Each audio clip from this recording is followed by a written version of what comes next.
फिर से स्वागत है आपका हमारे चैनल में। जो पिछले जो भी क्लासेस हुए, जो भी मैंने वीडियोस बनाए, उसमें मैंने फर्मेंटेशन टेक्नोलॉजी से रिलेटेड बहुत सारे टॉपिक्स के बारे में डिस्कस करी। जो ये स्टार्टिंग के जो पॉइंट्स है उसको लगभग मैंने सारे टॉपिक्स को कवर अप कर लिया है। जो हमारी 9th टॉपिक है प्रोडक्शन मेथड्स, उसमें मैंने अल्कोहल और सिट्रिक एसिड करा लिया है, ग्लूटामिक एसिड भी करा लिया है। आज हम पेंसिलिन कराने वाले हैं जो कि कॉम्पिटिटिव पॉइंट ऑफ व्यू से इम्पॉर्टेंट है। सबसे पहले तो पेंसिलिन होता क्या है, तो उसका सबसे पहली लाइन जो आती है इसके इंट्रो में वो है पेंसिलिन इज़ एन एंटीबायोटिक। लेकिन एंटीबायोटिक क्या होता है, सबसे पहले हमारे माइंड में ये चीज़ एक्सट्राइक करेगा कि एंटीबायोटिक क्या होता है। तो एंटीबायोटिक का खुद में ही डिफिनीशन है उसकी कि एंटी मतलब अगेंस्ट और बायोटिक मतलब लाइफ, मतलब वैसा सब्सटेंस जो कि लाइफ के अगेंस्ट हो, मतलब जो कि डेथ कॉज कर रहा हो। किसका? माइक्रो ऑर्गेनिज्म का। मतलब वैसा सब्सटेंस जो कि खुद माइक्रो ऑर्गेनिज्म के द्वारा ही प्रोड्यूस होता है, लेकिन फिर वो दूसरे माइक्रो ऑर्गेनिज्म के ग्रोथ को इनहिबिट कर देता है by seizing their metabolic cycle, उनके मेटाबॉलिक पाथवे, उनकी साइकिल को रोक कर। पहली बार 1929 में अलेक्जेंडर फ्लेमिंग ने डिस्कवर किया था कि एक फंजाई है पेंसिलियम नोटाडम, उसके उसके अंदर से एक ऐसा सब्सटेंस निकल रहा है जो कि जब एक एरिया पे फैल रहा है तो वहाँ पे दूसरे माइक्रो ऑर्गेनिज्म जो है ग्रो नहीं हो रहे हैं। पहली बार ई चेन और एच फ्लोरे ने प्रिपरेशन करा था माइक्रो ऑर्गेनिज्म के थ्रू पेंसिलिन का। जो इसकी केमिकल स्टडी है वो क्लटर बक ने की थी इन द ईयर 1932। इब्राहिम जो है उन्होंने इसके क्यूरेटिव प्रॉपर्टीज़ के बारे में देखा था कि ये किस तरह से हमें क्योर करता है। मतलब कि कोई भी डिजीज़ होती है हमें तुरंत एंटीबायोटिक लेते हैं, तो उसका प्रिंसिपल क्या होता है कि एक्चुअली एंटीबायोटिक क्या करती है, हमारे जो भी माइक्रो ऑर्गेनिज्म हमारे बॉडी में चले जाते हैं जिसकी वजह से हमें इन्फेक्शन होता है और हमें फीवर हो जाता है, तो वो उस माइक्रो ऑर्गेनिज्म की मेटाबॉलिक पाथवे को रोक देते हैं, जिसकी वजह से माइक्रो ऑर्गेनिज्म की डेथ हो जाती है और हम क्योर हो जाते हैं। तो इस चीज़ का जो स्टडी है वो इब्राहिम ने की थी इन द ईयर 1941। और जो पेंसिलिन है उसका जो फर्स्ट यूज हुआ था वो सेकेंड वर्ल्ड वॉर के दौरान हुआ था। जो पेंसिलिन है एक्चुअली वो बीटा लैक्टिन रिंग है। तो हम ऐसा बोल सकते हैं डिफिनीशन में कि penicillin is an antibiotic which is formed of beta lectin ring. और ये जो बीटा लैक्टिन रिंग है इसकी वजह से ही उसमें एंटीबायोटिक एक्टिविटी आती है। ये किसके अगेंस्ट काम करता है, तो gram positive pathogenic bacteria. Pathogenic मतलब होता है डिजीज कॉजिंग बैक्टीरिया, और जो ग्राम पॉजिटिव है इसके एक ग्राम नेगेटिव होता है, एक ग्राम पॉजिटिव, दोनों के मेम्ब्रेन में डिफरेंस रहता है थोड़ा। अगर मैं उसमें जाऊंगी तो मेरा फिर बहुत ज़्यादा एलोब्रेट हो जाएगा, क्योंकि बहुत ज़्यादा डिफरेंस बताने को अगर चाहूँ मैं तो आप लोग उसको गूगल कर लेना। उनके मेम्ब्रेन में डिफरेंस होता है, एक सिंगल लेयर्ड होते हैं, डबल लेयर्ड होते हैं, तो वो आप लोग देख लेना। फिर आता है प्रोडक्शन, मतलब कि प्रिपरेशन ऑफ मीडियम।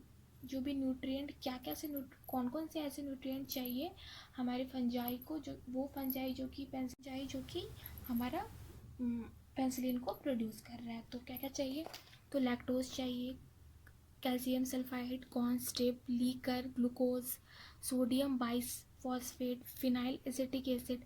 हमारा pH 5 से 6 रहना चाहिए। Temperature should be 21 to 25 degree Celsius. जो हमारा एरेशन और एजिटेशन है वो कंपलसरी है कि वो कंटिन्यूसली हम देते रहे। हमारा fit batch culture fermentation use होता है, मतलब जब भी हमें देखते हैं कि न्यूट्रिएंट की कमी हो रही है तो हम उसको देखते रहते हैं, मॉनिटर करते रहते हैं लगातार, और जब भी कम होता है हम उसमें डालते रहते हैं ताकि न्यूट्रिएंट की कमी की वजह से हमारा प्रोडक्शन लो ना हो। उसके बाद से जो इम्प्रूव्ड स्ट्रेन ऑफ पेंसिलियम है, जो कि जीनस है पेंसिलियम की, मतलब जो पेंसिलियम जीनस ऑफ फंगस है उसकी जो इम्प्रूव्ड स्ट्रेन है, मतलब वैसी स्ट्रेन जो कि प्रोडक्शन ज़्यादा करा रही है, जो कि हाई क्वालिटी की है, वो है पेंसिलियम ट्राइसोजेरम। उसके बाद से ये एरोबिक कंडीशन में होते हैं। पहले हम मानते थे कि जो फर्मेंटेशन वो एनारोबिक कंडीशन में होते हैं, क्योंकि बहुत सारे ऐसे माइक्रो ऑर्गेनिज्म हैं जो कि सिर्फ एनारोबिक कंडीशन में ही अपनी मेटाबॉलिक पाथवे करते थे। बट हमारी ये कॉन्सेप्शन चेंज हुआ, क्योंकि बहुत सारे माइक्रो ऑर्गेनिज्म हमने देखे जो कि एरोबिक कंडीशन में फर्मेंटेशन कर रहे हैं। जैसे उसका एक एग्जाम्पल पेंसिलियम भी है। तो ये एनारोबिक कंडीशन चाहिए, सबमर्ज फर्मेंटेशन चाहिए, याद कीजिए जो ग्लूकोज की जो हमने फर्मेंटेशन कराई थी उसमें हमने कंटिन्यूअस करवाया था फर्मेंटेशन। सिट्रिक एसिड में भी हमने सबमर्ज्ड कराया था और ग्लूटामिक एसिड में भी हमने सबमर्ज्ड कराया था। और अब ये जो हम पेंसिलियम पढ़ रहे हैं इसमें भी हम सबमर्ज फर्मेंटेशन करा रहे हैं। तो ये क्या होता है ये तो आप लोग जानते ही होंगे, मैं कितने बार बता चुकी हूँ। फिर पेंसिलियम जी, मतलब पेंसिलियम के भी बहुत सारे टाइप्स हैं, ठीक है। उसमें से सबसे जो वाइडली यूज्ड है, जो सबसे इम्पॉर्टेंट है, वो पेंसिलियम जी है।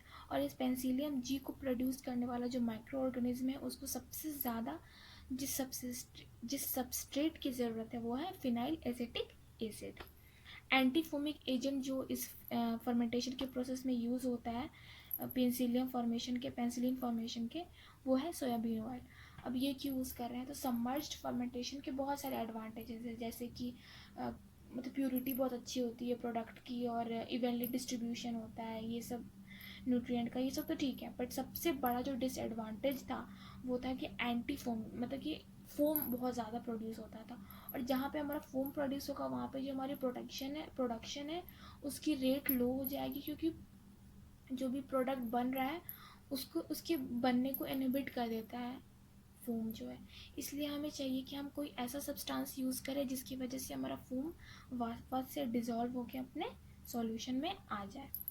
फिर हम देखते हैं बायोसिंथेसिस, मतलब इसकी क्या पाथवे है, कैसे माइक्रो ऑर्गेनिज्म क्या क्या कर रहा है जिसकी वजह से हमारा पेंसिलिन प्रोड्यूस हो रहा है जो कि हमारा एंटीबायोटिक है। मैं बार बार पेंसिलियम बोल दे रही हूँ, पेंसिलियम एक्चुअली माइक्रो ऑर्गेनिज्म है, वो फंगस है जिससे कि पेंसिलिन हमारा एंटीबायोटिक प्रोड्यूस हो रहा है। तो इस बात को आप लोग ध्यान दीजिएगा अगर मैं बोलने में इधर उधर हो जाती हूँ तो। उसके बाद से जब हम सब कुछ डाल देंगे, हम अपने न्यूट्रिएंट माइक्रो ऑर्गेनिज्म सब कुछ, फिर फर्मेंटेशन प्रोसेस स्टार्ट होगी। तो फर्मेंटेशन प्रोसेस में क्या होता है, कैसे बनता है हमारा पेंसिलिन।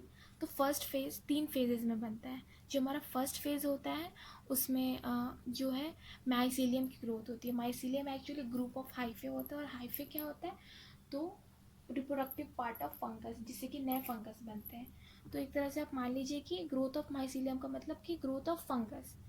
इसमें ग्रोथ ऑफ फंगस होता है जब माइक्रो ऑर्गेनिज्म ग्रो करने लगते हैं फंगस और अपने मैच्योरिटी को अटेंड करना चाहते हैं। जब तक वो मैच्योरिटी को अटेंड नहीं करेंगे तब तक वो अपनी साइकिल कैसे करेंगे। तो क्योंकि वो स्टार्टिंग पीरियड होता है, फेज़ होता है, तो बहुत कम ही जो माइक्रो ऑर्गेनिज्म है, जो फंगस है, जो वो अपने मैच्योरिटी को अटेंड कर पाते हैं। तो इसलिए उस टाइम पे जो एंटीबायोटिक का प्रोडक्शन है वो काफ़ी लो होता है।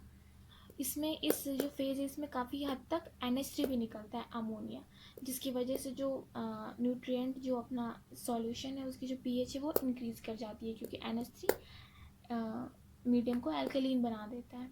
फिर जो अपनी सेकंड फेज़ है इसमें पेंसिलिन की जो प्रोडक्शन है वो ज़्यादा होती है, क्योंकि maximum number of micro organism है जो फंगस है पेंसिलियम, वो अपना मैच्योरिटी को अटेंड कर लेता है। उसकी वजह से उनमें मेटाबॉलिक साइकिल होती है और फिर वो पेंसिलिन प्रोड्यूस करने लगते हैं। इसमें मास प्रोडक्शन ऑफ माइसीलियम मतलब वही फंगस का प्रोडक्शन ज़्यादा हो रहा है, तो पेंसिलिन की प्रोडक्शन ज़्यादा हो रही है। इसमें pH नहीं चेंज होता है क्योंकि इसमें कोई भी NH3 रिलीज नहीं होता है इस फेज़ में।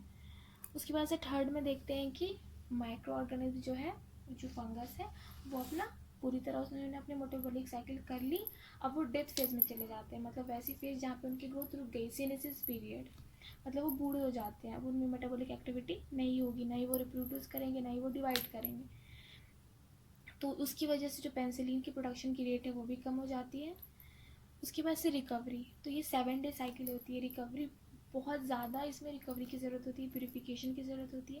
पहले तो हम हार्वेस्ट करते हैं पेंसिलिन को, उसके मेम्ब्रेन को डिज़ोल्व करके जैसे तैसे, और फिर हम उसको अच्छे से प्योरीफाई करते हैं, हम उसको एवोपोरेट करते हैं, फिर हम उसको क्रिस्टलाइन फॉर्म में, जो कि पेंसिलिन का जो क्रिस्टलाइन फॉर्म है वो है पेंसिलियोलिक एसिड, ज़्यादातर हम इसी फॉर्म में इसको यूज़ करते हैं।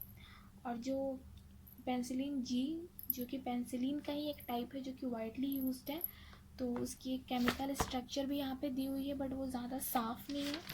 तो यहाँ पे आप लोग देख सकते हो, यहाँ पे ये है पेंसिलिन, जिनकी पेंसिलिन जी की केमिकल स्ट्रक्चर। तो देख सकते हो कैसे कैसे क्या है, आप इसकी स्क्रीनशॉट ले सकते हो।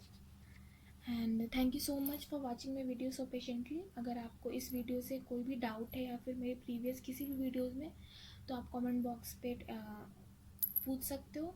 And please like, share and subscribe my video if you found it useful and informative, and please guys support me, and thank you, and good night to all of you.